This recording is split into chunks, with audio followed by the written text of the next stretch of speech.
Coming out of the cave, stepping into the truth, walking the land of the brave, return back with a new view. Shadows danced on the wall, they told tales of deceit. Once we hear the call, light and dark must compete. Be bold with golden. The story unfolds. Be bold until the truth has been told. Be bold.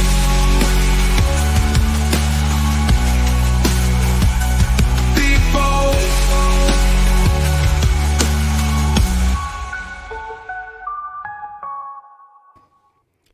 What's going on, bold Americans, world critical thinkers worldwide as well? Greg Boulden here, Be Bold with Boulden. We are back live, just this show, on YouTube. America Emboldened was banned for life, but this show, as a separate show, was not. So the brand is now Be Bold with Boulden. We are airing these episodes directly on that individual channel. So if you prefer to watch things on the YouTube format, type in Be Bold with Boulden, and you'll be able to find the show right there. As well as we are all over the place. You can go to Rumble, the place that has supported us in free speech for the American Emboldened Network. Just type in America Emboldened. We appreciate that. Here on X, we're on Instagram, Rumble, I said that, Twitch, and all those other great places. Anyway, great to be with you here tonight, ladies and gentlemen. We're going to have a phenomenal time. As always, leave your comments in the comment section if you'd like to discuss anything that's on your mind. Happy to answer that for you as the show goes on today. Wow, we have a moment of bold leadership. When I say bold leadership, I haven't seen something like this in a long time, especially in the White House. Maybe you saw this story, maybe you haven't, maybe you've seen the spin on the story. We're going to discuss all of it tonight.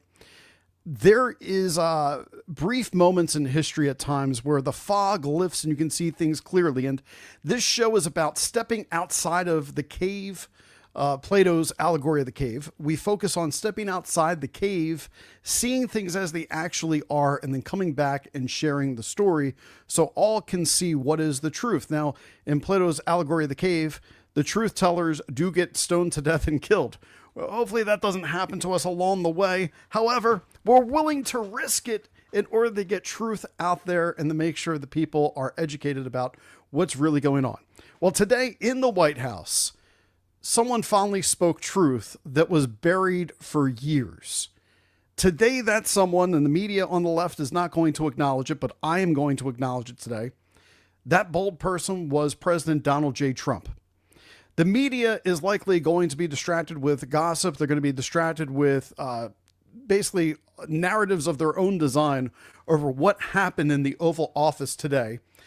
But President Trump sat there and did what very few leaders, I think, were capable or had the courage to actually do.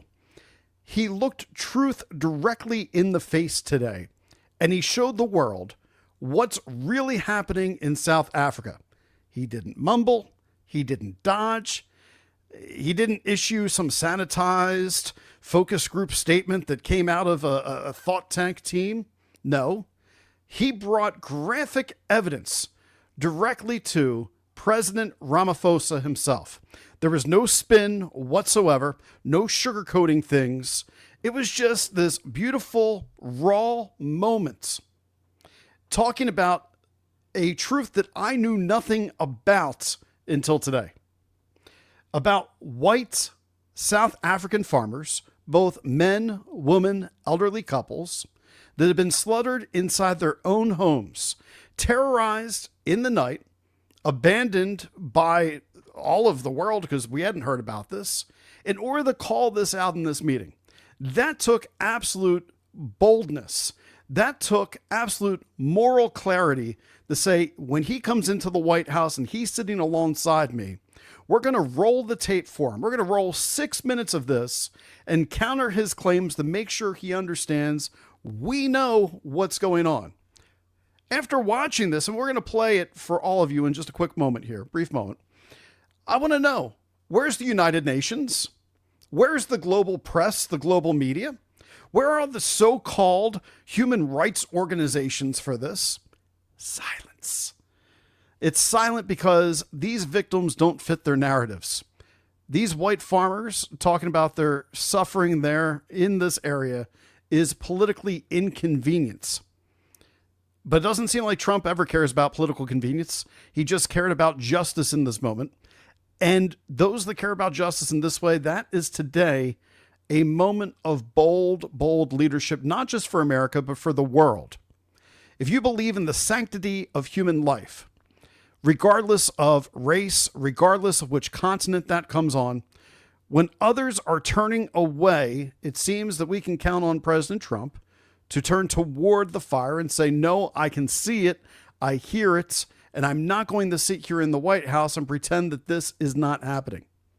Obviously, this man did not do this for votes. This is not going to play well in the United States. It's not going to all of a sudden be like, oh, wow, heroic.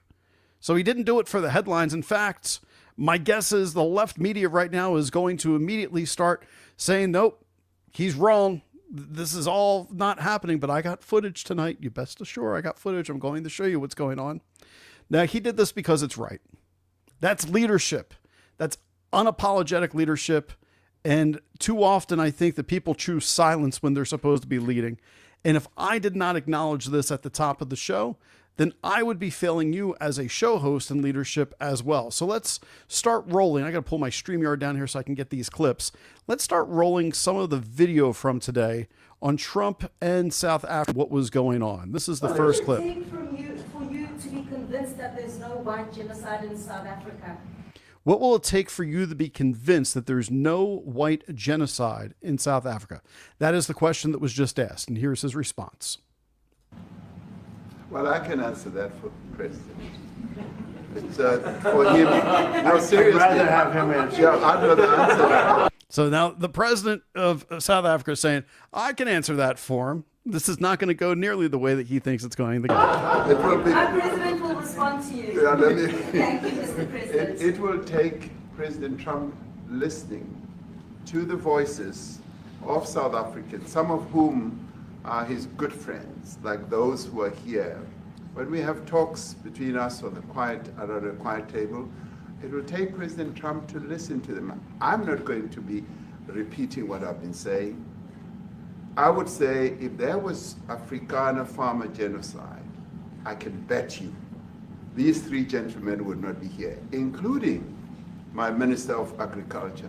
He would not be with me. So it'll take him, President Trump, listening to their stories, to their perspective. That is the answer to your question. Okay, we're going to pause right there for a quick moment. Trump is obviously in deep thought, and I feel like this is like the Maury Povich show, where the test results are somewhere off to the side, and Trump is about to say, well, we took the lie detector test, and the lie detector determined that is a lie. But, Mr. President, I must say that we have, wait. We have thousands of stories talking about it. Sure. And we have documentaries, we have news stories, and that. Is Natalie here, somebody here to turn that? I could show you a couple of things, and it has to be responded to. Yeah, sure. Let me see the... He says, sure, it will. What he doesn't realize is Trump's asking for Natalie because he has the tape. He's got the evidence. He wants to show him right now in the White House. Tables are turned. Just keep watching the president of South Africa's face. This is what I think the Yunnins would call a boss move. Articles, please, if you would. And turn the lights down. Turn the lights down. Turn the lights down. Set the mood. And just put this on. It's right behind you. Johan. There's nothing this parliament can do. With or without you, people are going to occupy land. We require no permission from you, from the president, from no one. We don't care. We can do whatever you want to do. Who are you to tell us whether we can occupy land or not? We are going to occupy land. Yes. South African occupy land. That's who we are. So whatever I want to do, we can withdraw my membership from this useless parliament. Honorable. Yes, honorable member. Must never be scared to kill.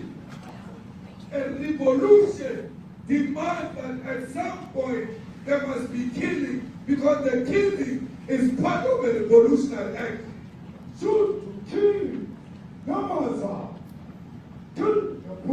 What is he smiling about? The guy is calling for the killing of whites. And he's smiling, but you can see his hand digging into the chair. He's uncomfortable. He's finally looking. I mean, the fact that he doesn't even have to look at this, he knows what's being played. He knows what's going on. Let's continue on.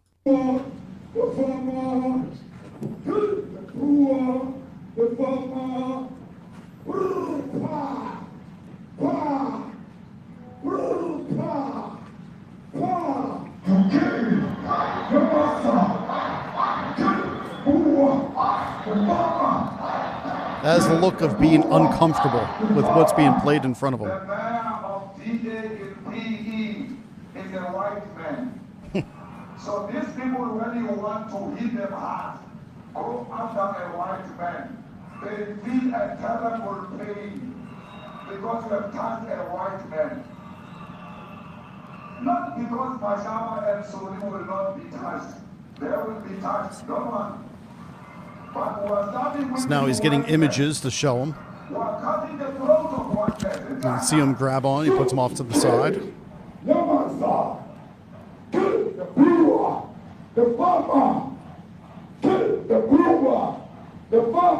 He's saying, kill the white people. I have this video as well that I'll show you what he was showing. He continues on. These are all different speeches from this guy, getting the entire crowd to start shouting, kill the white people. Now this is what the left media right now is telling you is false. That's a conspiracy theory. But we have all the video to be able to play.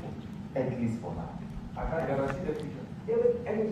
You'd understand somebody watching that, especially as it gets shared on Twitter. They freak out. It sounds like a genocide. He is so agitated, sitting in that chair. Trump's just keeping his eye on it, watching it. And I'm gonna fast forward just a little bit here.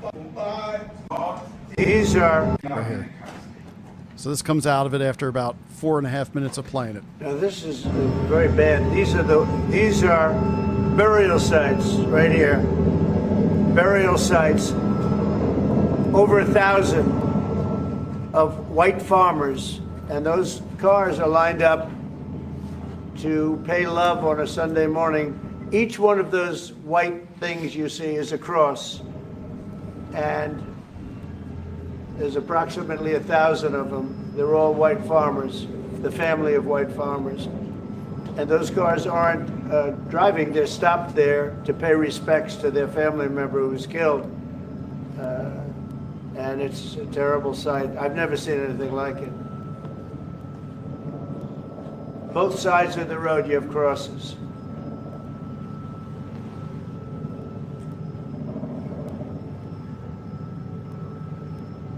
Well, that's going to kill diplomacy for the day now, isn't We're it? all killed.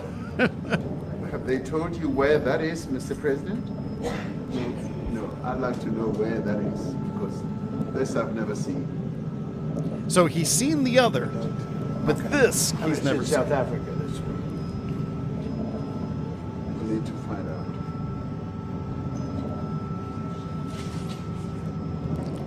So he leaves this playing just to make it uncomfortable enough. I mean, this is part of the art of the deal right here. And Those people.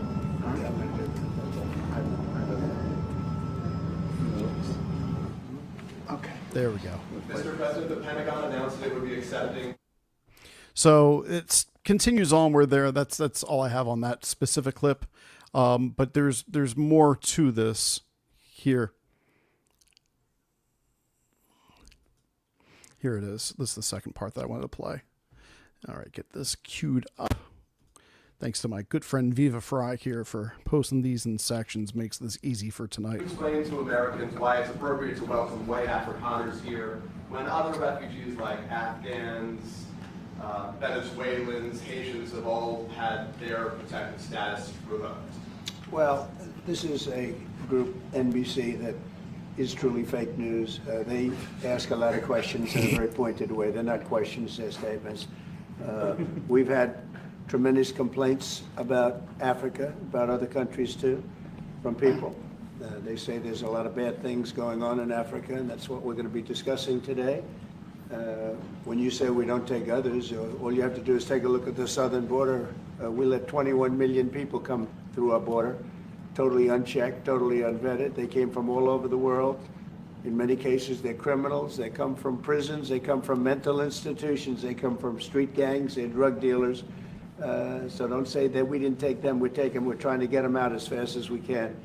And we're doing record business on that. And we just won a big case where we're allowed to send back hundreds of criminals to Venezuela. Just won that today in the Supreme Court. I'm happy to hear. So, I mean, if you're the South African president, Cyril here, and you're listening to Trump, he shows you all this stuff, you've got to know that you're in way over your head at this very moment. It's at this moment you know that you bit off more than you can chew. The diplomatic stuff, Ramaphosa just was not ready for the barrage of dramatic visuals that were going to be shown to him. There were printed articles that were given in that packet that Trump had. The videos we just heard, we didn't see, but I do have a few things that I'll show for people that think that this is fabricated in some way, shape, or form. This here is basically this claim that there is this white genocide that's going on. I think the biggest one was this clip showing, actually, let me just pull this up. Let me see. I think I still have it. Where'd I have it? Here. It's on this one right here. Let me pull this. I want you to see the graves that Trump was looking at. It's in this video. This is what was played today. There's nothing this parliament can do with or without you. People are going to occupy land. We require no permission Let me go from to the you. end. All right, each cross represents a white farmer who was murdered in South Africa. And some people still deny that the white South Africans, Boers, are persecuted and saying they don't deserve asylum because they are white. And then you have this person going out. As it gets shared on. Bua, the farmer. Brr, pa, pa, brr, pa. Calling for genocide over and over again. To kill. Yamaza. Kill the poor, the farmer. Kill the poor, the farmer. Kill the Boer, the farmer. I'm sorry, but I mean, the evidence speaks for itself. So for the liberal media that right now is saying that Trump got something wrong here, didn't do something right, I wholeheartedly, at this point in time, completely disagree. The only thing that I could tell is the video footage of the white crosses. It looks like there could be a memorial service. It is in question for where that's from. All right. I personally, though, think that people are ignoring the fact that this is something that needs to be called out, no matter where it's happening in the world. These actions today, I don't see them as just bold. I see what Trump did as revolutionary. There has been a prevailing silence around the rural violence in South Africa. And more broadly, I think that it's considered politically incorrect on a world stage to do what Donald Trump did, but he did it. Now, critics are probably going to go with some type of take on, this is a disturbing instance of Trump having hyper-partisan narratives. It's about white people genocide. They're going to say that it's been discredited by data and major watchdog organizations, that there's nothing to it, and that these videos of this gentleman have nothing to do with each other. That these people that are all shouting it back, that there isn't this sentiment right now that these individuals should be killed. I can tell you that right now, South African police statistics are tragic and real. They're showing black and white farmers alike being killed. So in 2024, I'm not sure that you could say that there's intentional systemic racial targeting, but there's individuals that are certainly calling for it. So what's this going to end up doing long term? Well, immediately there's a whole diplomatic part that comes through. Cyril Ramaphosa, he gets completely blindsided in the White House today. He tried pushing back. He basically said that the crime wave that is in South Africa affects all the communities equally, not just white people. He also came out later and he accused Trump of basically endangering bilateral trust by bringing a racially divisive narrative into the White House today, into that conversation. So this meeting's intent was to, I guess, repair the relationship of the United States and South Africa. I don't think that probably worked too well. I don't think Trump cares. I don't think you should either. Again, we should be caring about American issues. That stated, I think it's really important to say that if there is some type of genocide or people calling for genocide, I'm really damn glad we have a president that's going to call that out. I think the other thing that was interesting was it's almost like Ramaphosa knew that there was this sentiment against individuals that were white. So what did he do? Well, if you follow more than just the headlines that came out today, he brought Gopher's Ernie Els and Retief Goosen to this meeting as well. And that was to rebuke the idea that white citizens were under some type of threat. That stinks to me of propaganda. I'm not quite sure. So whether you agree or you disagree with Trump's framing today, I hope that you're taking away that the broader impact of a president doing this in this manner is undeniably bold and I think good for the world. He forced this issue into a global spotlight that previously was only in like fringe areas. People weren't talking about it. Can you imagine during, Nazi Germany, World War II, if people had been able to get the word out sooner about what was going on, what that could have possibly have broken up? And so the more eyes that are on this right now, the more we can get this into this weird news cycle where something's news for only 24 hours, the better, because this was a dramatic way to do it. Look, I'm covering it on the show as my top beginning story. It's my lead tonight. He did this directly from the Oval Office with the cameras rolling. It was kind of like when Zelensky came in from Ukraine as well, although I don't think that was, Michaels thinks that was all staged. I don't. I just think the cameras happened to capture a crazy moment, but maybe this is what Trump's going to do. Maybe he's going to use these meetings now to roll out these things. This is, like I said, it's the boldest thing that I can think of in Trump's presidency, maybe in all United States diplomatic memory. I don't remember any president strong-arming a diplomat, a president, somebody in the seat alongside them right then and there. I just think it's pretty cool. And Trump, look, I believe you need to give credit where credit is due when it happens. He knew the outrage that was going to come just by making this point.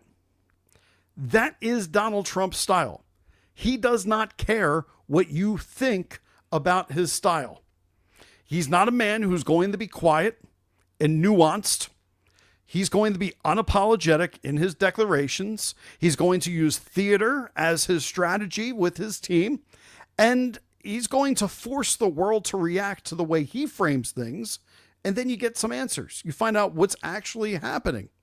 They're eating the dogs. They're eating the cats. Well, maybe you get a conclusion at that point in time as well. So maybe when we get through all this, there's less accuracy to the claims that Trump made today. But I don't think you should let that take away the fact that we discovered that there is a large call for this white genocide, that there are people that are calling for it in the country, and the president acted like there wasn't an anti-white sentiment. I think that's a heroic act of truth telling. I think it's very inconvenient for the diplomacy, but he is not being given into a world that wants you silenced and put into fear at times. For other people on the left, I'm sure they're going to say that this was all disinformation. It was basically a hit piece. Either way, I'm going to study this move for quite some time. I think that this was pretty phenomenal in order to watch. All right, so that was the top story for tonight. How's everybody doing? There's no comments coming in quite yet. I'm looking for comments. Feel free to leave them down below. Reach out. Let me know what you're thinking. How's the show going? I also will probably likely have a little bit of news here coming up pretty soon. I'll give you the teaser. I'll give you the overhead view of the teaser right now. So America Emboldened was going strong for many, many, many years. Still is going strong, I guess you should say. We're bringing on extra shows. Got my buddy Chris Michaels in with me as well. We got Rob and Andrew from After Dark. We've had Paul Engel, the constitutional scholar from the Constitution Study.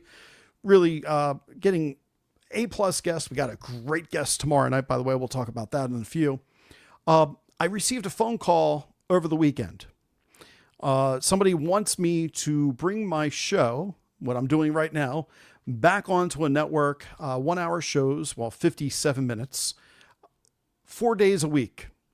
And I'm considering it. I did America Out Loud for 5 days a week. This would be 4 days a week, 1 hour shows. So you'd be stuck with me every single night, for the most part, every single night. And I think that it's a good move for both the America Emboldened Network as well as for the show in order to reach a larger audience. And I really do believe in the person who called me as well. It's somebody that I've known for many years. I respect greatly.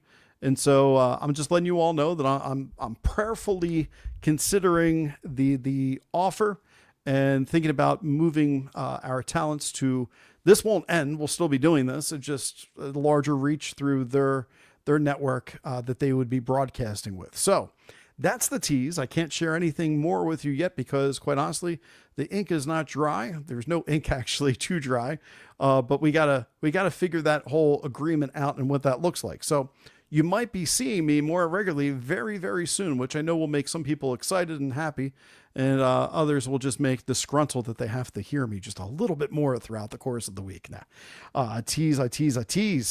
But I do hope that even though I've gotten the phone call, that Michaels will come along with me for some co-hosting responsibilities on some of these shows as well. Maybe you'll even see Michaels over on that network one of these days here in the future. I don't know how all this is working out, but we'll definitely still be on the America Emboldened Network and going. But for now, we're on Be Bold with Bolden, and we'll continue onward. All right, I saw this headline today, and look, I hate the Drudge Report. If you've ever followed my show for some time, you know I think that Matt Drudge is nothing more than a propagandist at this point in time in the way that he brings his headlines in. But I see the front story, because you got to go to the Drudge, unfortunately. The front story is stating that there's new intelligence from CNN. New intelligence from CNN. Wow, I can't believe I just said that out loud. Suggesting that Israel is preparing possible strikes on Iranian nuclear facilities. And the United States intelligence is stating this. Now, I'll bring up this article here. I want to point out here a few things. First, sorry for the advertisements that are all popping up. If the United States has given out this intelligence to CNN, you can rest assured that they're doing so because they're trying to stop a future conflict. If you paid attention to the Qatar trip, which, by the way, Donald Trump accepted the plane today, I'm just sharing that because that's going to raise the blood pressure of a few liberals. And I think that that's fun sometimes too. And, sometimes I raise the blood pressure of the conservatives too, but today it's pick on a liberal day. I think I pulled the calendar and I had to pick on a few liberals. And so, yes, the Qatari Boeing 13-year-old plane is going to come to the United States. We're going to only pay a fraction of the cost to strip the entire thing down and rebuild it, making sure that there's no compromise to our security before it starts being used, saving taxpayers hundreds of millions of dollars in developmental cost from Boeing and probably saving future presidents' lives because we'll have reliable planes in order to fly them on because I don't know if you would want to fly a brand new Boeing. I wouldn't. Anyway, I digress. Back to the story right here about Israel wanting to strike Iran. So he goes over to the Middle East, and people said he's abandoning Netanyahu. That Trump at this point in time is basically saying, hey, you know what, Israel, you're on your own when it comes to some of your things in Gaza. You're on your own. We're not attacking Iran for you. Seeing now, officials caution it's not clear that Israeli leaders have made a final decision. And in fact, there is a deep disagreement within the U.S. government about the likelihood that Israel will ultimately attack. Basically, this is a puff piece telling Israel, stand down. We will continue to put press out there that make you look bad if you continue to talk about how you're going to do this Iranian strike on nuclear facilities. Here's what's going to happen. If Israel were to go it alone on something like this, and the United States has distanced itself and said, hey, you know what? We are not doing this. The United States right now has been trying to broker some deals with Iran. I think that's a good thing. Anytime we can broker peace anywhere in the world, it's a good thing. Now, Trump has threatened military action against Iran before, stating he wanted to see a new nuclear deal. Now, Israel is concerned that Tehran is not going to eliminate enough of their nuclear materials, and so that is part of what they are looking at. And so, as this article says, that has put this White House policy for diplomacy, Israel between a rock and a hard place, because they don't think that Iran and the United States should be brokering a peace deal. They think the United States and Trump should be all with them on saber rattling and warmongering towards Iran in order to get rid of their nuclear arsenal, meaning Iran's nuclear arsenal, not Israel's, which has quite a large military arsenal, especially for their size, and lots of money. Wonder where that money came from. Yeah, that's right. We give it to them every single year. It's part of our tax dollars. And so the fact that this article has come out, I believe it's basically telling Netanyahu, look, we mean business. When Trump went over and met in the Middle East and he started saying the things that were upsetting you, yep, we're doubling down. We are behind peace and brokering peace and de-escalating war 100%. This, ladies and gentlemen, is one of the things that I personally voted for. I voted for peace. I voted for a president that was not going to continue more wars. I was very nervous the first several months of this presidency that maybe we were going to be getting ourselves into escalated conflicts. But it seems that we're hitting this lull now, these past 2 months, where common sense is starting to prevail. In fact, common sense is prevailing so much that you see the announcement from Donald Trump about the Ukraine and Russia. I talked about this on Monday Night Show with Chris Michaels on America Emboldened, and I'll bring it up here again with you now. So Russia and the Ukraine. So Trump took time in order to help negotiate with Putin, and apparently they were able to get to a point where Trump stated to Macron and all the leaders in the European Union, we're ready to come to the table to end the war. We're ready to have a diplomatic solution. He had a 2-hour phone call with Vladimir Putin in order to make this happen. And the conditions were stated. United States cannot negotiate this. That would not happen. The United States had to stay out of it. This could only be negotiated between Russia and Ukraine because it was a Russia-Ukraine problem. Except for there is one caveat to that. The Pope. You heard me correct. Russia and the Ukraine are willing to possibly have negotiations with the Vatican and have things take place there. This, to me, is a wild turn of events.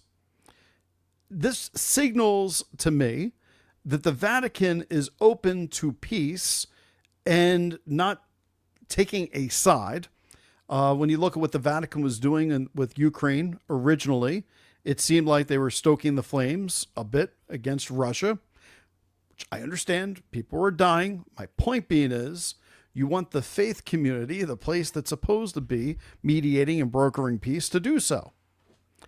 Look, I think that if you can have an optimistic spirit right now about finally getting peace and getting that to immediately start into these negotiations as he stated was going to happen, that is phenomenal. Now, Putin came out and his words were, he's ready to work with Ukraine to craft a memorandum on a possible future peace agreement, meaning possible future. This is not a guarantee. This is just a memorandum, what we're going to possibly see happen, what we could possibly see get built. I think we can build something rather quickly here, though. I think that that's really important. So we'll see if what Trump stated is correct. Will we get quick negotiations between these two parties? Will that happen? There's going to be a lot of egos here. I think Putin and Zelensky both have pretty fragile egos.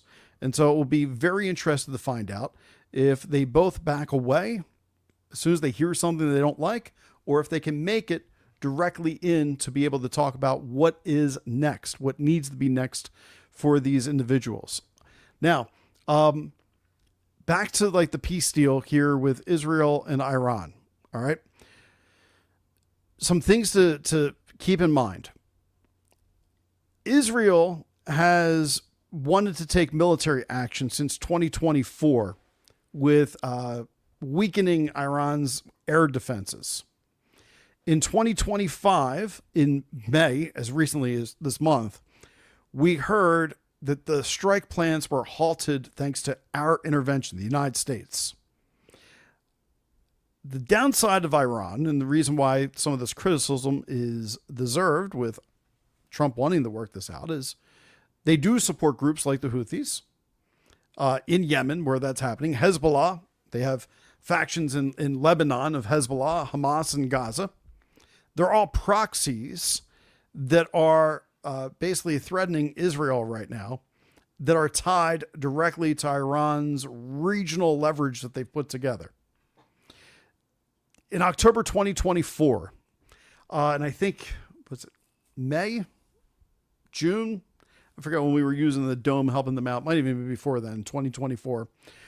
Israel had retaliatory strikes against Iran because they attacked the United States. We had a bunch of ships go over. We're taking cruise missiles, trying to help out. And apparently only a fraction of a bomb actually dropped, according to Trump. But anyway, we'll get to that in a quick second. So what we're seeing is the United States had a defensive plan to protect Israel, but did not have the offensive plan that Israel wanted. There was a good amount of support under Joe Biden for Israel. It looked like there was a good amount of support under Trump, but it seems to be more conditional upon peace and upon defense than it does upon offense. I think you're going to see this strain the United States and Israel's relationship now, because they're going to end up getting frustrated over the fact that Trump's now talking to Iran, the Houthi ceasefire. This would suggest at this point in time that what's happening is uncoordinated type of actions. And so what type of joint security can the United States and Israel have in that type of type of conversation? Iran also seems like that they are basically going into the same thing they always do. They make agreements and then they ixnay the agreements later on when it's not, convenient for them to follow them. And so the immediate threat right now, we can still say the Houthis have a threat to Israel, to the stability of that region. And we could see some type of miscalculation by Israel escalate things. We can see some from the Houthis escalate things. Hopefully that doesn't happen at all. But Trump's impact on all of this, from my perspective, basically, I think that Trump, you could argue, is making the United States safer right now by avoiding military entanglement, especially at a time where the economy is hurting, where there's a lot of uncertainty in the markets. We are able to weaken Iran economically without ever firing a missile. It's very possible. We can disrupt the terror networks without ever, stepping foot on land. So the negotiations right now, versus Israel's warmongering, war hawk mentality is something that we're going to have to pay attention to. I don't have any fear that something's going to happen, but it is something that I'm keeping a close eye on. Like I said, I think that this article that came out today and what we saw was simply Trump saying, do me a favor, I need this run front page, or somebody said, we need to cool things down. This needs to get leaked to CNN. Make sure they run the story as one of their top stories. I can appreciate that. All right, so I think that these are two great examples of Trump leadership over the past week. We have another one that I talked about on Monday. Did you see some of these bills that Trump had just got put in and signed up? I think it was Senate Bill 146, which is tools to address known exploitation by immobilizing technological deepfakes. I think I got that. Anyway, it's called the Take It Down Act. I don't remember the whole thing. It's a really long title, ladies and gentlemen, but it's called Take It Down Act. This is something that I've called for. I interviewed Paul Engel a couple years back, and I said, Paul, do we need digital rights in this age of deep fakes, in this age of artificial intelligence? And Paul said, well, Greg, no, the Bill of Rights already gives you everything you need to have. And I said, I don't think it's enough, Paul. I don't think it goes far enough. Well, guess what? This bill now shows that AI-generated deep fakes, these things will require in some way, shape, or form social media platforms to remove content within 48 hours of notification if it exploits somebody, particularly if it exploits children or women. You see things like revenge pornography, where people post nudes that they had of their significant other after they break up. Those type of things will be punishable by law and under law with punishment up to 3 years in prison. Is it a perfect bill? No. I mean, is there such thing as a perfect bill? I'm not quite sure. But it does address the root cause of some problems. My only concern about this is, in the language, will it be abused in some way, shape, or form to target somebody, particularly... It may not mean that somebody actually did something wrong. It might have been having fun and good fun, and they end up going to jail for it. I'll be very curious to see the way it gets applied and what adjustments need to happen to it.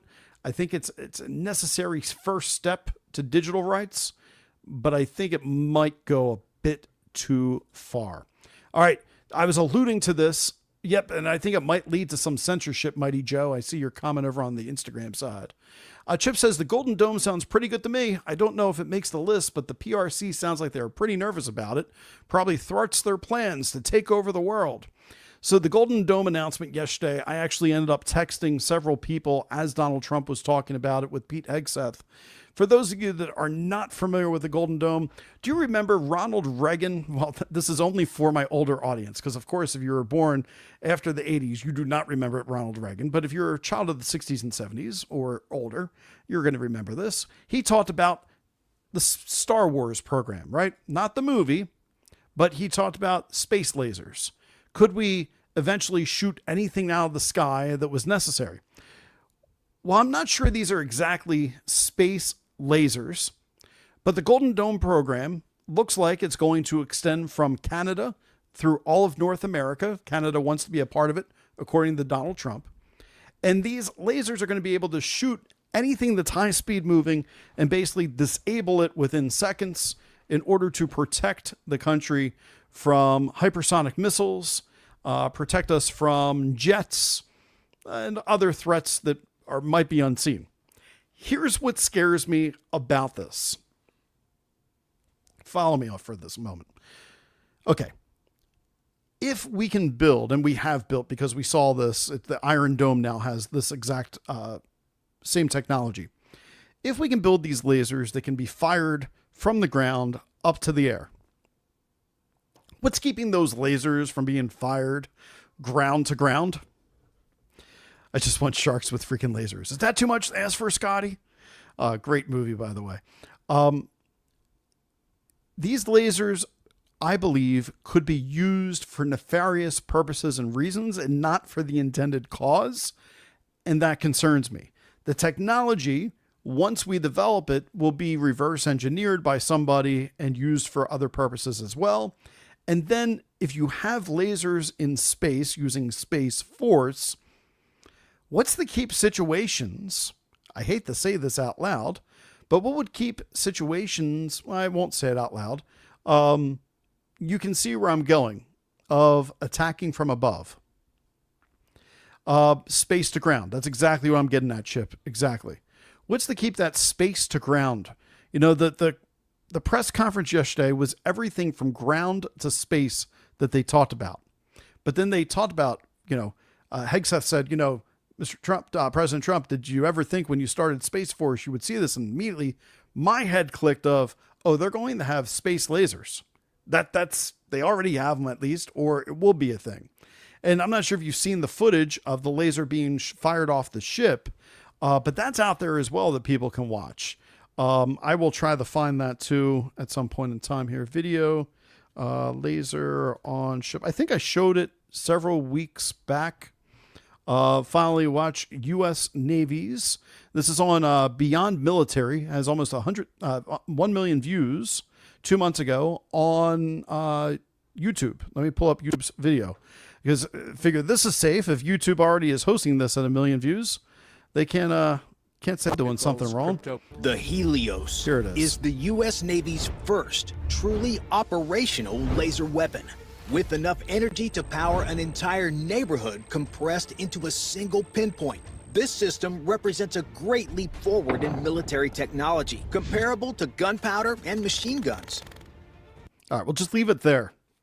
This video scared the crap out of me the first time that I saw it. Just think about what they're saying. Gunpowder, machine guns, that this is revolutionary as a product. I just think that this is phenomenal. And yes, you're probably right. We stole the technology. You are correct. Although Trump tried to say that this was a Silicon Valley technology that we've basically perfected.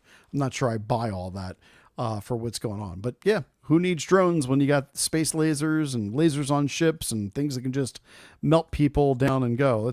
There's one other. Let's see if I can find that footage real quick here. Let's see. This is a plate. Here we go. This is the plate Combat system.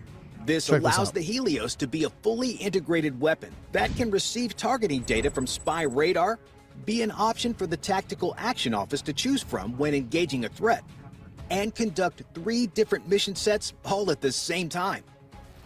When looking at the Helios on its mount, you first notice that it's rather small. In fact, the system appears to be about half the size of the CWIS that was intended to be there. But despite being rather small, this system packs a serious punch, starting with the main aperture at the bottom of the system. Here, this is where the main laser emitter fires from. However, the crew is not firing this weapon with a hope and prayer that it'll hit something. Rather, if you look above the main aperture, you will see 2 more circular screens. These lenses are the tracking and targeting components of the Helios. And so this is what's going to be used for the Golden Dome. I don't need to play the rest. This is on YouTube if you guys would like to watch it. This video is called Finally Watch the U.S. Navy's Laser Weapon in Action. Feel free to check it out. I will put it in the comments as well, so that way you guys have it. Let me just write a comment and post to all. There you go. There's the video in case you would like to watch it. By the way, Chip, we are back. Well, this show is back. It's the only part of the show because it's separate from American Bolden LLC. Be Bold with Bolden is, if you type that into YouTube, you'll be able to watch this show live right now. So I'm not sure. I see you're on X, but feel free to join in over there. Let's see. Mighty Joe says it started with Real Genius with Val Kilmer. Yes, it did. Everything starts with a movie. I mean, yeah. My question is it illegal to make a laser gun? Like, is that military only, or can we reverse engineer that too? So from a weapons of war, could you make would you call it a space laser or like a laser gun? Would that be moral? Would it be moral? Let's see if there's anything out there. Would it be moral? I'm going to ask this question and see what we come up. All right. Technical, ethical, legal considerations. Technical, ethical, legal considerations. So yeah, you could make one that talks about blah, blah. Morality. This is what I want to think of. If the laser gun's designed for defensive purposes, neutralizing drones, protecting soldiers, it could be morally justifiable.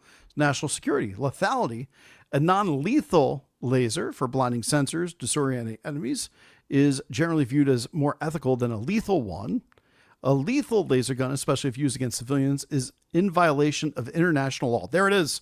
There's the answer for you, Chip. It is a violation of international law in order to use it as a lethal weapon. Also, you cannot use it on people to blind them. There's protocol in 1995, and you can go and look at the Geneva Convention. So it is covered under the Geneva Convention. I was curious about that. You could not create your own laser and get away with it. I don't know who would arrest you for it, but there it is. There is no fall off with the laser. No, can you imagine that? It's like, this one's going to go to the moon. You fire your laser at the moon each night. Say you have a militia. That's true. You could. That's one way around it. They've been working on this since the 80s. Yes, I was talking about that earlier in the show, Lemons. Ronald Reagan, I brought him up. We probably already perfected it, like US has had good AI for years. You're absolutely correct. We have perfected it. It was being used in Israel earlier in 2024. They used this laser system. We delivered some over to there. Joe says, Geneva's just suggestions. Well, you know what, Joe? You're probably right. We've seen where I'm not going to get myself in trouble tonight, Joe. You almost made me get myself in trouble. I'm not going to do it. But Geneva sometimes gets overlooked. You know what I'm saying? Like, people are like, we believe in most of the Geneva Code except for that coercement thing. So sometimes, but yeah, there is a Geneva Code. It should be followed. And so, yeah, there's that. So the beginning of the show tonight, if you need the rewind and go back there, I talked about how Trump had a boss move today in the White House with the South African president. And even though there's been some debunking of some of the video that was put out there, the video that I showed you is very valid and people calling for a genocide there. And I love the fact that he put that out for people to see what was actually going on, and the president was uncomfortable there. So it was phenomenal to see that. No, Chip, are you sure that that was just a Iron Dome in Israel? Because I was pretty sure that Israel debuted a laser dome weapon in 2024. I will pull up the article. I'm Googling it right now. I hate Google, but whatever. I'm going to Google it and see what's going on. I mean, I thank you so much to people. It showcased an advanced two laser-based air defense system, the Iron Beam and the Light Beam. They call it not the Golden Dome. They call it the Iron Beam and Light Beam. It was developed by Rafael Advanced Defense Systems. It's a 100 kilowatt class high energy laser weapon system, HELWIS, designed to intercept short range rockets, mortars, drones, and anti-tank missiles. It cost about $2 to $5 to shoot it, compared to $50,000 on the Iron Dome missiles. So the Iron Beam is much, much, much more. It's very thrifty. The development and testing of it, though, they signed in 2024 a $536 million deal with Rafael and Elbit Systems to get the production done by October of 2025, when it will be complete and operational. So there it is. So yes, it was announced. It wasn't golden. It's all about the merchandising. We're going to put the biggest tariffs on these golden domes coming in from Israel. I did watch this from the beginning. I played it back at 1.5 speed. Now I'm all caught up. I speak really fast to begin with, Lemons. I'm not sure that's healthy for anybody to listen to me at 1.5. I do know if he's listening right now, my listener, Gary, I won't say your last name, respect your privacy, but I know Gary listens to like 10 podcasts a day on all 1.5. I've tried it. I find that I'm insufferable at 1.5. I'm glad that you can listen to me, and I appreciate that, but wow, let's talk about that for a quick moment. The fact that so many people listen to so many different podcasts, I think is great. There's lots of information that's out there, lots of perspectives. I'm just another one of those perspectives. I'm really honored to be trusted and brought into so many homes every single night. And, you know, I don't take that lightly. I do prep for the shows and make sure that my take is not something that's just fly by the seat of my pants. That all stated, at some point in time, you gotta like probably unplug from a little bit of information. Like, how much are we going to put into our brains? Like, I don't know that that's healthy. I'm not telling you to cut out podcasting or not to listen to me at a faster speed. I just think we should all be mindful about how much we consume each day, myself included. I'm married to a Puerto Rican. They speak fast. I've gotten used to it. My wife speaks pretty fast too, so I get it. I don't think I could listen to her at 1.5. Dude, that is like listening to the Chipmunks. Surprisingly, Chip, my voice at 1.5 sounds a little bit more like Ben Shapiro. I don't sound like the Chipmunks. I've listened to it to hear what's going on. Christmas, time of year. No, thank you. I will be ill-informed. Absolutely. Listen at regular 1 speed, only 1 speed for Greg Bolden as well. I don't do the fast speeds. I've tried it. It doesn't work for me either. I want to, 55 minutes, 56 minutes. I want to round out tonight's show with an update. This is 2 updates. I'm going to go 2 local stories because I think that they also speak to something national. One of them does, and the other is just because I spoke about it last week on the show. I'm following up with some more stuff today. Delaware signed the assisted suicide bill into law yesterday. It came across our governor's desk and it's signed. So if you would like to end your life in Delaware, you'll be able to do so. I know that this is like it's a polarizing topic in a couple different ways. I can't hold back when I talk about these things because this is where it's not me separating my opinion from news or what's fact or right. I have to actually call out what is wrongful wrongdoing. We all are going to die, ladies and gentlemen. Some of us are going to go in more humane ways than others. Some of us, it will be quick and painless. Others, it's going to be slow and painful. I don't know why some get some of these death sentences and others do not. No day, no second is taken for granted by me. I'm just appreciative of every breath that I get to be here with you, be here with my family. It's a gift. I can't imagine taking my own life and missing a moment or an experience, even robbing myself of the experience of death, no matter if it's painful and suffering or if it's quick and not suffering. And I say that as somebody who, like, I watched the story about this gentleman who has ALS, and he was able to put in this breathing tube that would extend his life, but he can't move. He has a device he can type basically with his eyes. He has a feeding tube. He hasn't tasted food in forever. And as I'm watching this, I'm like, man, what a miserable existence that this guy's living with right now. And his story was blowing me away. At the fact that he was able to see his daughter graduate from high school. And had he not put the feeding tube in, he would have missed all that. Had he ended his life in the ways that he could have, the things that he would have missed. And so when I think about these bills, the first thing I always think about is, do we have a problem in society with the respect for life? And I'm not making this an abortion conversation. When I talk about sanctity of life, I mean simply when we see our neighbor, do we see them as somebody who's worthy of life and worthy of love?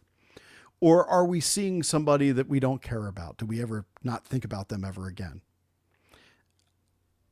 I don't know. To me, it seems like we're really slipping into this relative place where we justify death and dying on our terms instead of on natural terms. I just feel that some things should be left to being natural. I just know I won't hold back to bring this to terms of, abortion and stuff. I am a pro-life individual. I think most people are. I don't think anyone's for pro-abortion, right? No one's pro. I'd like to think no one's pro-abortion. Maybe there are some people that are. But the cognitive issue here, the disconnect is, what is human life? That's a question for this bill to end your life. What is human life? When is human life over? When does human life begin? People argue about this all the time. But I think that there's got to be an answer. And I think the answer is actually really uncomfortable for us, because that answer really challenged us to think about a life worth living and a life worth respecting and a life worth bringing into the world and a life worth having a natural death, bringing it to a conclusion. Makes it very difficult. All right, Lemons, as far as info, I listen to you in some, if you only listen to me in some WDL shows. Now, WDL is a great news source. I love Rick Jensen, by the way. He's a good buddy of mine. But, that's good. You don't overwhelm yourself, but I can give you a couple other resources. I can give you some other media that's trustworthy. We'll have a conversation. We'll talk about that. Maybe even that will help me frame some things for the listening audience so they understand it as well. Places they go. I think what I'm talking about is moral relativism. And this goes kind of into the second story here of tonight, where I'm going to end the show and my thoughts.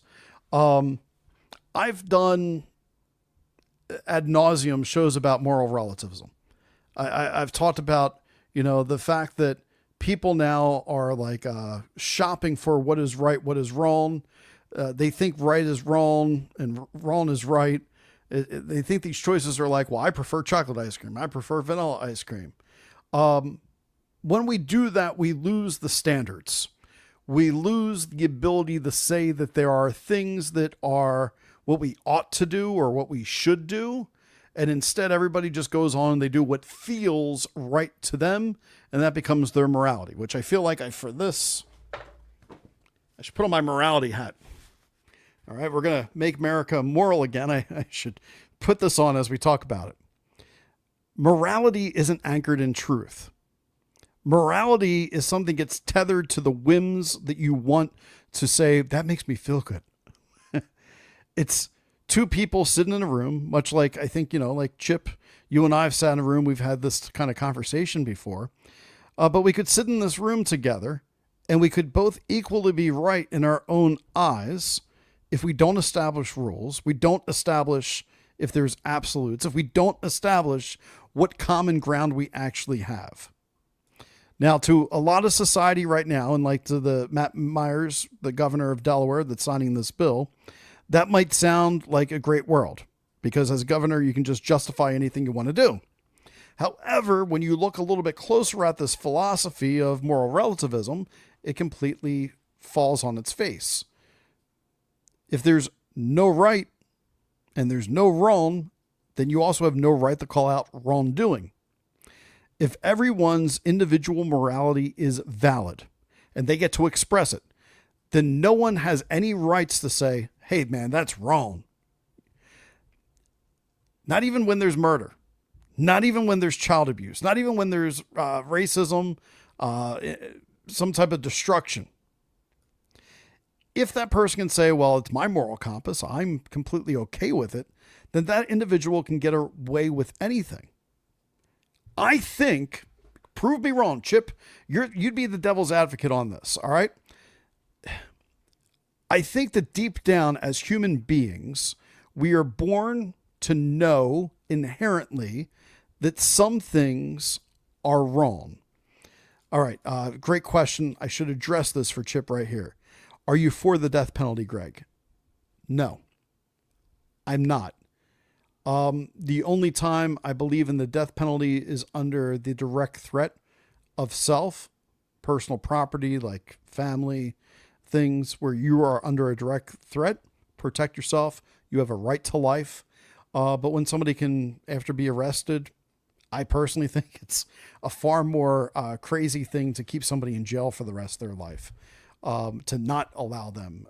That to me is, and we could talk about what type of jail they should be in if you take a life, but I'm personally not for the death penalty. I'm pretty consistent in being a respect life type of individual across the board.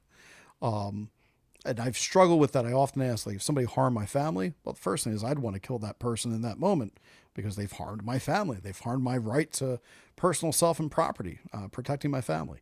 But afterwards, once they're there, it's kind of like, they can rot in a jail cell until they die. I'm fine with that. That's just me personally. I'm not for that. Spirit Mao, welcome to the show. Me neither, because evidence come out later and show that the person killed was yes, that's a great, I could have got into that. There are so many cases that later on with DNA evidence, especially we saw this through the 90s into like the 2010s, cases where people are put to death and they should have never been put to death. I think that's a really good point. I'm glad that you brought that up, and I'm kind of thinking about my morality arguments tonight, and I'm getting lost into there. But thank you. That's a great one. Here's another problem with people that are bringing the relativism conversation into things. When people do that, you can't talk about evil because they reject the problem of evil. Have you talked to anybody like this? Because I actually have multiple people in my life right now that don't believe in evil. They say, how could a good God allow such evil in this world? Well, then they say, well, that only argument can work if evil truly exists, and it doesn't exist. Well, relativism is denying that evil exists in the world. It basically says that if there's no objective moral standard, there's no such thing as true evil, then you don't even have the right to bring up a problem as evil in the first place. I mean, that's a pretty wild thing. Fair enough. I can tell you, when you look your father in the eye, he is paralyzed between his neck and waist, and he dies in 3 months. It is compelling when he says, we treat our pets better than we do our people because he feels his dignity has been taken. I can completely understand that statement as well. And so, that's a whole other can of worms to talk about as far as what is the responsibility of us in the dignity of life. And I actually think it ties to what I was just saying, Chip. I think that ties to this fact of the matter that people are seen when they get injured at times as, oh, somebody's got to take care of that person, rather than it's an honor to take care of that person. Like if you go into cultures in Asia, you have individuals that would put the family first no matter what, and just they would dedicate their lives to making sure that that person was taken care of. Now, that's not anything to say that like in America, we don't do that. My point is the healthcare system creates people as problems rather than as the dignity of life is still there. And I do agree at some point we shouldn't let others suffer, but at what call? At the call of you should be able to take out your own life? Or are you saying we shouldn't let others suffer because there's plenty of medications out there that we could let people take the medications, not feel pain, and try to live out the best life? I mean, are we trying to take all pain and suffering out of life? That's kind of my question here. Terminal cancer. I mean, I've watched it. I've watched it in my own family. It's horrible. The reality of the matter is, when you talk about this bill that was passed, Chip, the terminal cancer and the assisted suicide, in some respects, already exist through morphine and giving the patient more and more morphine until they basically are unable to function. Their body starts shutting down and they become more on morphine than anything else. Okay. I'll listen to that as a conversation too. We'll talk about that. What was the other thing I wanted to talk about? So evil can't exist in this world. There's no justice in this world. Nothing gets fair. Chip, I'm not trying to be heartless whatsoever in reading this. I'm literally telling you, I've been there. I've watched it. I watched it with my grandmother. I've watched it with my wife's grandfather. It's horrible. I'm there. I'm not going to continue down the moral relativism path because now I'm getting sad thinking about all this stuff, the suffering and everything. But I do stand by the words of what I said. I think that we've got to, if we're going to pass bills like this, we've got to address the want to protect life as well. In some way, shape, or form. I think it's really important to have that conversation. Otherwise, you can't have moral conversations anymore. What's the point of having a moral conversation if every single viewpoint is equal? How can I argue for justice? How could I argue for equality? How could I argue what is dignity of human life if there's no better or worse position in an argument? If every single moral argument comes down to relativism, then there's really nothing to discuss between human beings. It just, you sit in silence or you become a walking contradiction. People will say to me, you shouldn't push your morality on others, your beliefs. That's a moral claim. You're breaking your own rule. It's kind of ironic. I'm not going to let that. So anyway, the reason why I got all down this is I heard something today that a priest was speaking about me without using my name. And this priest was saying that the things that I wrote to him were based in relativism. And that I was not acting out of good faith because I published these emails and then my personal letter on my Facebook wall and made it a social media issue. I want to address that at the end of the show right now. First, I shouldn't be hearing about how you feel about what I wrote because you went and you spoke to your working class, your teachers and staff at your school, to frame a me versus you mentality when I never established a me versus you issue. That's a you problem, not a me problem. Second, I think that this issue of moral relativism, as you framed it, especially within the church world, is completely misunderstood. Moral relativism is going to be the belief that there are no absolute truths. We just established that, right? That right and wrong are only determined by individuals or cultural perspectives. The church, all churches, rightfully warn against this thought process. I think what's often overlooked in moral relativism is it can also disguise itself within rigid institutions, like the church or like a priest. When authority refuses to examine their own actions, or when authority believes that truth is defined solely by hierarchy, not through reason that's been discerned, through conscience, or through faithful dialogue of opening up and talking to people. When valid concerns that I've put in emails and letters were raised by not just me, but by members of this particular parish where I belonged my entire life, people who are lifelong Catholics, people that are active in ministry, people that are committed to the sacraments, going to church and the teachings of Christ himself. If that same authority chooses to ignore their voices, to dismiss their pain that's going on, their suffering, or worse, labeling them heretical, you're not defending moral truth. You are, in effect, just another form of relativism. You are simply one in which power determines truth.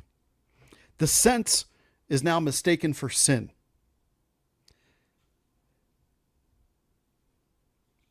I don't know. I've been upset about this. And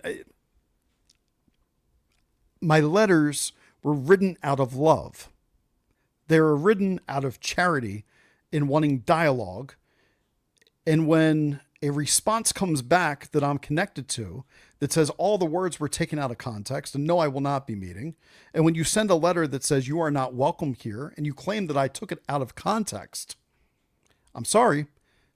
True Catholic moral teaching requires that there's objective truth, right? Let's continue. It also requires the truth is proclaimed with humility, with charity, and with deep attentiveness to the lived experiences of the people that are hurting, the people that are celebrating, the people that are coming each Sunday. So I'm sorry, but when church stops listening to the suffering of its members, it doesn't defeat the relativism. It's driving people towards relativism. I think people begin to believe that there may not be any room left in the church for their truth, for their questions, for their humanity.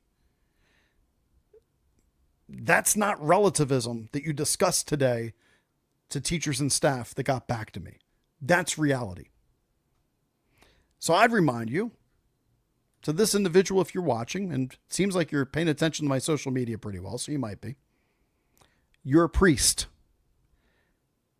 Your role is not to build walls around doctrines. It's to pastor to souls. The moment you lose touch with that, the moment that you weaponize truth in order to silence dialogue, you stop being a shepherd and you start becoming a gatekeeper. If you believe that I misunderstood your words, clarify them to me. Don't bully pulpit. If you believe someone is hurting, you should be meeting with them. If someone is reaching out, as I have multiple times, to ignore me or to condemn me to others without any type of conversation, that is a profound contradiction of Christ's example himself. So I'm sorry, but no, I'm not apologizing for this. Not going to do that.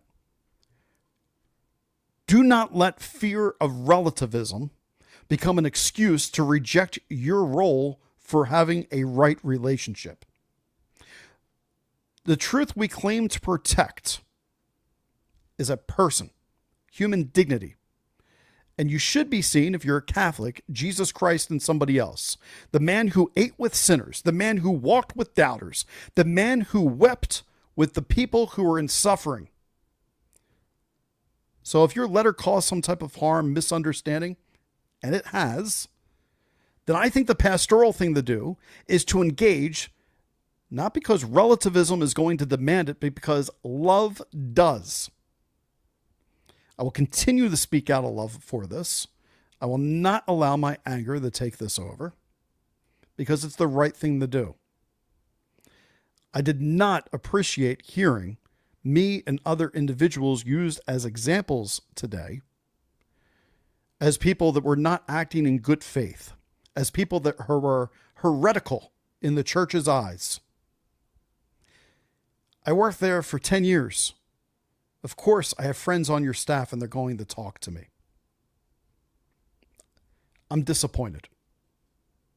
Very disappointed. All right. I think that's about where I land my plane tonight, ladies and gentlemen. I don't think I got much more. Aaron, 18 minutes of broadcasting brilliance covering through. If you didn't catch the beginning of the show, go back on over. To everybody who was commenting tonight, I would be very, very thankful for any comments you see as you go through tonight. Happy to hear what you have to say. Going through. I am not very religious, but I would be highly suspicious of a holy person who shuns people. That's where I'm at right now, Chip. The damage has been done. I actually called the bishop's office today and I said, I've been abused spiritually. And I stand by that. I think there's spiritual abuse going on. And I'll be following up on that a little bit more here pretty soon. But that's where things are. And because I have a voice, because I have a place where I talk about stuff, about my life, and I'm personal with people, apparently that's not acting in good faith. But I think I've done everything with charity and love. I stand by that. I don't have any any issues when I put my head on my pillow tonight. I'll tell everybody today, I'm going to share a quick personal story. Spirit Mama, if you're here still, feel free to say hi. I'm going to tell a bold story. Switch the hats here. By the way, you can get these hats right on the website. Shameless plug, AmericanBolden.printful.com. Cool hats. This one I actually got my son's number on the back, so you can customize them too. So Chip, I'll get you yours. Make a long story short, today I picked up my daughter from her school, afternoon pickup for the final time, her 8th grade.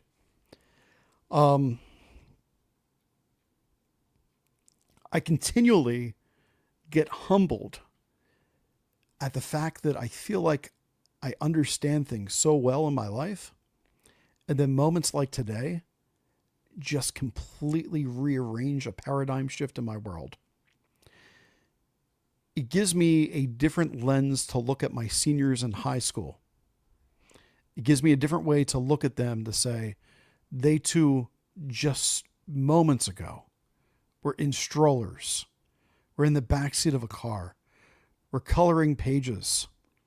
We're playing in the backyard, climbing on our backs, giggling, joking, running for the first time, having all those moments, dropping my kid off for the first time at the school, and now picking my kid up.